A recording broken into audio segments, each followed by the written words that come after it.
Unquestioned allegiance. Revelation chapter 14, verse 1.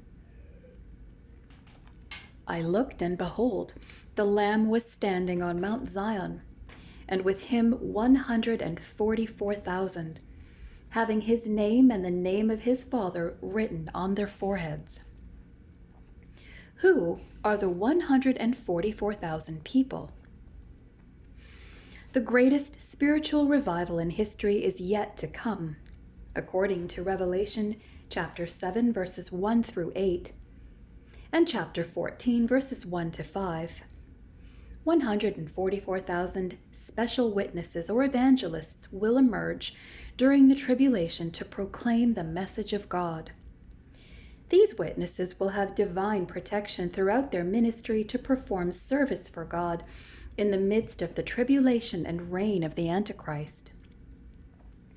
The 144,000 are not Gentile but Jewish men, including 12,000 from each of the tribes of Israel.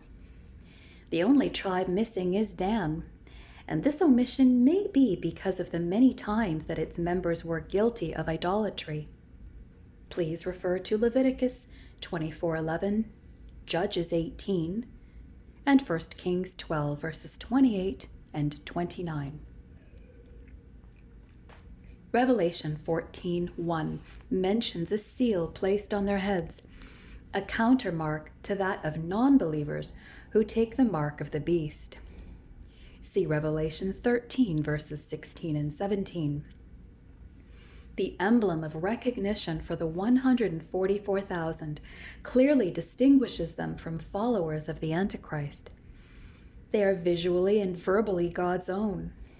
The special protection God gives to these witnesses shows the great extent he will go to during this time to bring to faith the maximum number of people, as in 2 Peter chapter 3, verse 9. Soldiers, servants, and some service people in the ancient world commonly received a visible mark or sign of their devotion to a deity. This conspicuous mark quickly and clearly identified their allegiance and religious devotion to a particular god or goddess. The signs spoken of in Revelation 14:1 will be similar. Revelation 6-19 provides the greatest amount of information about the tribulation found in the Bible. The tribulation will primarily be a time of judgment, but God will extend the gospel of grace and salvation to any who believe. It is a time of punishment for the world's long history of hatred, sin, and rebellion against God. As in Isaiah 13:9, Isaiah 24, verses 19 and 20. But it is also a time of worldwide revival and evangelization, as in Matthew 24:14. During this time, multitudes of people will turn to God, including many from Israel. This time of great trauma and tragedy is certain and will follow the rapture of the church.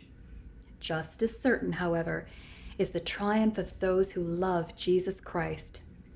Present-day Christians should be less concerned about people living in those days than people living in these days. If you are a Christian, you are to walk in this world in wisdom rather than foolishness, as a wise person rather than an unwise one, making the most of your time because the days are evil. Ephesians 5:16.